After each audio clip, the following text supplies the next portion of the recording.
Hello my soul family, कैसे हैं आप सब। आज मैं आपके लिए बहुत इंटरेस्टिंग सी रीडिंग लेकर आई हूँ। आज मैं आपको बताने वाली हूँ कि आपके साथ बुरा करने वाले, धोखा देने वाले लोगों को क्या कर्मा मिल रहा है और कर्मा उनके साथ क्या रिएक्शन हो रही है, उनकी कार्मिक क्या हो रहा है उनके जीवन में। आज हम वो जानेंगे। रीडिंग स्टार्ट करने से पहले आपको बताना चाहूँगी कि जनरल रीडिंग है, किसी की भी पर्सनल रीडिंग नहीं है। आप में से किसी की भी एनर्जी रेजोनेट हो सकती है, किसी की भी एनर्जी पिक हुई हो तो उससे 100% रेजोनेट होगी। वैसे तो आप सबकी कमेंट्स के थ्रू एनर्जी आती है, तो उसको पिक करके मैं ये रीडिंग करती हूँ। तो आप नए हैं, पुराने हैं, वीडियो पे कमेंट्स करके अपनी एनर्जी ज़रूर पहुँचाएँ मुझ तक, बताएं मुझे कि आपसे ये रीडिंग रेजोनेट होती भी है या नहीं होती है। चलिए रीडिंग शुरू करते हैं। बट ये चीज़ याद रखिएगा, जितनी रीडिंग रेजोनेट हो रही है उतना अपने लिए समझिएगा, बाकी आपको समझना है किसी अदर सोल के लिए रेजोनेट हो गई है। और नए हैं तो सब्सक्राइब करना ना भूलें। रीडिंग पसंद आए तो लाइक शेयर ज़रूर करें।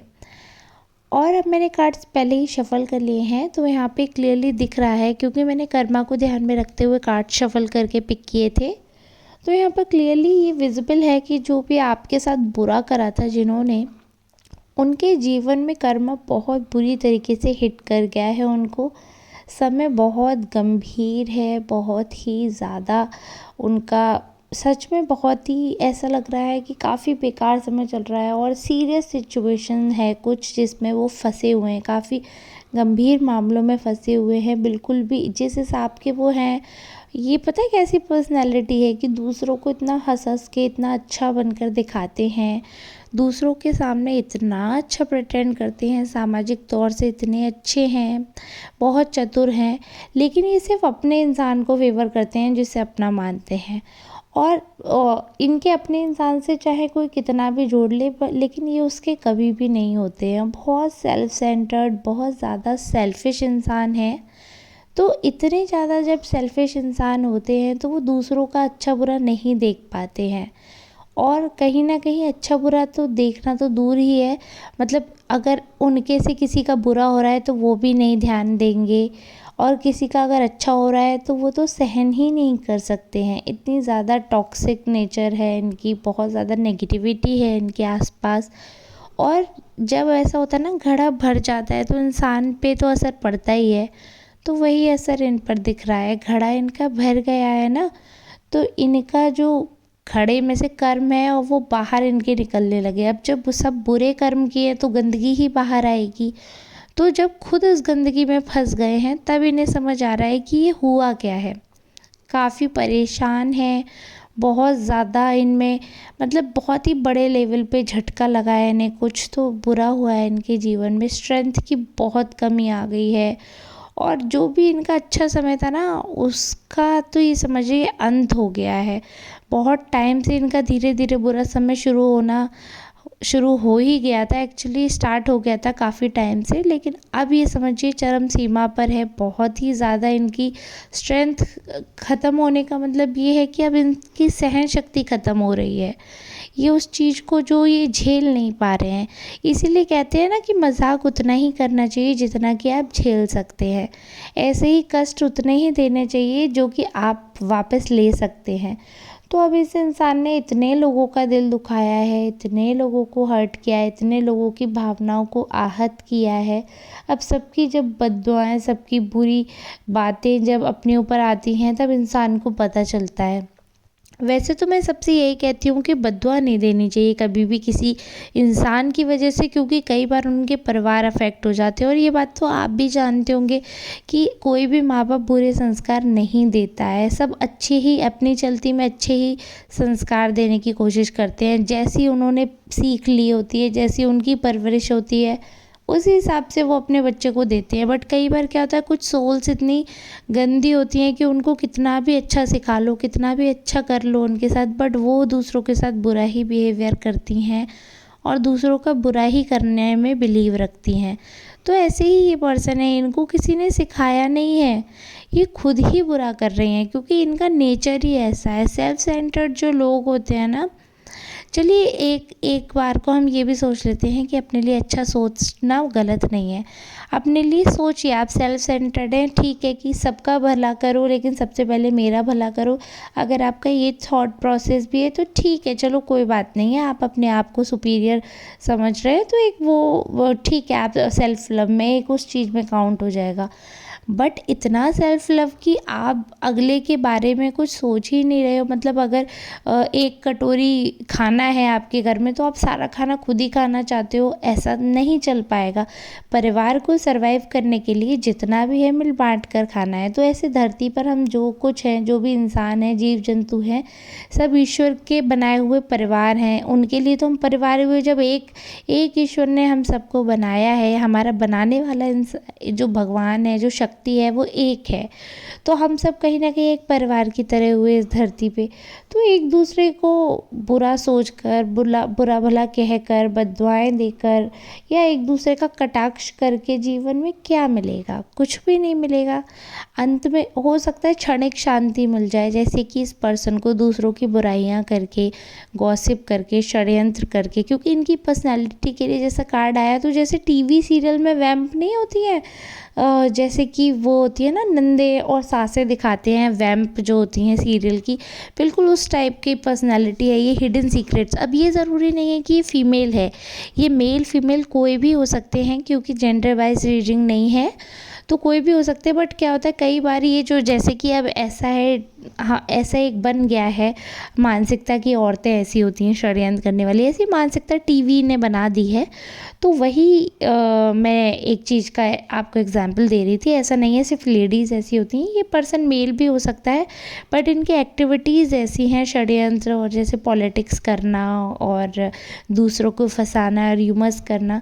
तो जब इंसान ऐसे गलत कामों में होता है, भगवान को, ईश्वर को, अल्लाह को, किसी को याद नहीं करते हैं, सिर्फ अपने मस्ती में, तो किसी का बुरा करके आपको कुछ देर का आनंद ज़रूर मिल सकता है। उस क्षणिक आनंद में अगर आप रम जाएं और उस चीज़ का ही आपको चस्का लग जाए तो आप बुरे ही कामों में फंसते चले जाएंगे। बट ये इस इंसान को ये चीज़ समझ नहीं आ रही कि इसके जो ये इंटरेस्ट है, इसकी वजह से इसके साथ इतना बुरा हो रहा है, यहाँ तक कि इससे जुड़े लोग भी जूझ रहे हैं। इसीलिए कहते हैं ना कि अपने बच्चों को गलत कामों से रोकना चाहिए। हालांकि मैं फिर यही बात कह रही हूँ, कोई माँ बाप बुरे संस्कार नहीं देता है, तो इसमें माँ बाप की, भाई बहनों की कोई गलती नहीं होती है। लेकिन क्या होता है जब हमारे रिश्ते बंधे हुए होते हैं किसी इंसान से, तो उसकी गलतियों का पिटारा जब फूटता है तो गंदगी हम पर भी तो आएगी ना। कीचड़ जब फैलेगा, उसमें पैर जाएगा तो गंदगी तो सब पर आएगी। ऐसा तो है नहीं कोई साफ बच जाएगा। इस पर्सन के साथ और इस पर्सन की फैमिली के साथ हो रहा है, कर्मा एक का है लेकिन भुगत सब रहे हैं। क्योंकि जो इंसान कर्म करता है और फिर जब उसके साथ बुरा होता है तो सफ़र उससे जुड़े हर इंसान करते हैं। इस चीज़ को मैं एक एग्जाम्पल देकर ये बता सकती हूँ कि जब घर में किसी एक इंसान का हाथ टूटता है या पैर टूटता है या कोई रोग हो जाता है या वो परेशान हो जाता है, कोई भी बीमारी होती है, कुछ भी होता है, तो वो पर्सन जो इतना कष्ट में जो सफ़र कर रहा है वो तो कर ही रहा है, लेकिन ऊपर के लोग जो उसकी मदद के लिए हैं, जो उससे जुड़े हुए हैं, उनको उसके कष्ट से कष्ट है, उनको उसकी प्रॉब्लम को देखकर प्रॉब्लम है। तो ऐसा होता है क्योंकि ईश्वर ने हमारे रिश्ते ऐसे बनाए हैं, हमारा मन ऐसा बनाया है, चंचल है, सॉफ्ट है, हम लोग सेंटिमेंट से भरे हुए हैं, भावनाएं, इमोशन, सब कुछ है हमारे अंदर, फीलिंग्स है सबसे बड़ी चीज़। तो जो भी हमारे शरीर के रिश्ते हैं, जो भी जुड़ाव है हमारा, तो उनके साथ अगर कुछ बुरा होता है तो हमें कष्ट होता है। तो वही है कि इस पर्सन ने बुरा किया बट झेलना भी इसके पूरे परिवार को पड़ रहा है, क्योंकि ये जो कष्ट में है ना, इसके पूरे परिवार को इसके कष्ट से कष्ट हो रहा है कि मतलब ये कितने कष्ट में क्यों है। बट किसी की भी ये क्षमता नहीं है कि इनसे ये बात कह दे कि जिनका दिल दुखाया है उनको सॉरी बोल दे। कर्मा जो किया है वो तो भुगतना ही पड़ेगा, लेकिन एटलीस्ट आप माफ़ी मांग सकते हो। तो उस जो आपने गलत काम किया, एटलीस्ट उससे आपको थोड़ी तो शांति मिलेगी, मन में तो थोड़ी शांति मिलेगी। हाँ चलो मैंने सॉरी बोला। अगर आप पश्चाताप कर लो तो थोड़ा बहुत जो आपका पाप है वो कम हो जाता है, कर्मा भी थोड़ा कम मिलेगा आपको। लेकिन पश्चाताप तो बहुत दूर की बात है। इस पर्सन को ये रियलाइजेशन ही नहीं है कि इसने कुछ बुरा किया है, गलत किया है, और इतना बुरा करने के बाद, इतना बुरा झेलने के बाद भी अगर मजबूती से इंसान बेशर्म बन के खड़ा हुआ है, तो सच में ऐसे लोगों के लिए तो कोई उपाय भी काम नहीं करेगा। वैसे तो मैं कोई उपाय देने में बिलीव भी नहीं रखती हूँ, बट ऐसे मूर्खों को मैं चाहती हूँ कि कोई तो जाए और इनके सिर में डंडा मार के ये समझाए कि भाई बुरे काम क्यों करने हैं जब झेलना तुम्हें पड़ रहा है। बुरा वक्त आ रहा है लेकिन फिर भी शान से ये गाते फिर रहे हैं कि बुरा वक्त कट जाएगा, कट जाएगा।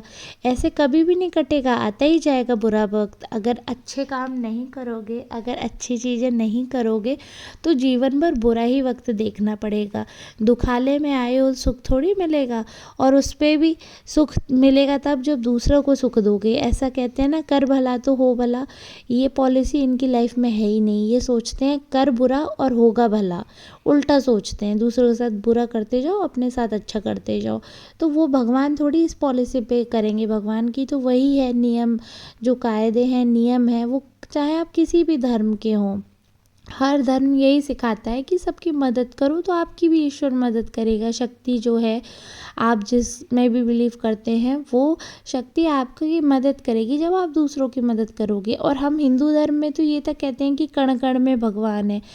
तो जब कण कण में भगवान है, हर लिविंग बीइंग, हर नॉन लिविंग बीइंग तक में भी बोल देते हैं भगवान है, तो सोचिए लिविंग बीइंग में तो है ही, ऐसा हम मानते हैं। सारे हिंदू में ऐसा माना जाता है। तो फिर जब सब में भगवान है, तो क्यों दूसरे को कष्ट देना। उसके अंदर जो भगवान है वो गुस्सा हो जाएंगे, वो बुरा मानेंगे, अपना कर्मा खराब कर रहे हैं। बट इनको ये कोई अकल नहीं है। बट ये चीज़ मैं आपको बताना चाहूँगी कि जो पर्सन है अभी लाइफ में बहुत ज़्यादा फेस कर रहे हैं, बहुत ज़्यादा बुरा समय चल रहा है, पूरे एग्जॉस्ट हो चुके हैं, थक चुके हैं, और ये समझ नहीं पा रहे हैं कि कहाँ से एक के बाद एक मुसीबत इन पर आती जा रही हैं। बट कहते हैं ना, रस्सी जल गई बल नहीं गया, तो वही इस इंसान का हाल है। बुरी हालत हो गई है, लेकिन मजाल है कि ऐंठ चली जाए, फिर हमें क्या ही करना है। अभी आप देखते जाइए, अभी तो कर्मा इसका शुरू हुआ है, और भी बहुत कुछ इनके जीवन में बुरा होता हुआ मुझे यहाँ पे दिख रहा है। काफ़ी लंबे अरसे तक इनके बुरा टाइम ही चलने वाला है। तो आपके अलावा जिस जिसका इन्होंने दिल दुखाया है, सबका बदला ईश्वर इनसे अब ले रहे हैं। चलिए ठीक है, अब आप मुझे बस ये बताइएगा कि रीडिंग आपसे रेजोनेट हुई है या नहीं हुई है, और हुई है तो कितनी रेजोनेट हुई है बताना ना भूलें। आपके जब कमेंट्स आते हैं, एनर्जी तो आती ही आती है, प्लस मुझे मोटिवेशन बहुत मिलता है कि मैं आपके लिए डेली रीडिंग्स ला पाऊँ, आपके लिए लाइव आऊँ। अच्छा लगता है जब आप लोग वीडियोज़ में इतना सारा प्यार देते हैं। अगर आपको कोई क्वेश्चन रहता है तो फिर तो मैं लाइव आती हूँ, आप उसमें पूछ सकते हैं। अगर कुछ अर्जेंट है तो सुपर चैट के माध्यम से या आप पर्सनल रीडिंग के माध्यम से पूछ सकते हैं। ये नंबर जो आपको दिख रहा है, आप इस नंबर पे कांटेक्ट करके मुझसे पर्सनल रीडिंग ले सकते हैं। आधे घंटे का चार्ज 250 रहता है, और अगर आप 1 घंटे रीडिंग लेना चाहते हैं तो 500 चार्ज रहेगा। रीडिंग आपको 100% रेजोनेट करेगी, और अगर यदि कोई समस्या हो तो बिल्कुल भी झिझके ना, इस नंबर पे आप मुझसे कांटेक्ट कर सकते हैं। मिलते हैं नेक्स्ट रीडिंग में, तब तक के लिए आप सबका बहुत बहुत धन्यवाद।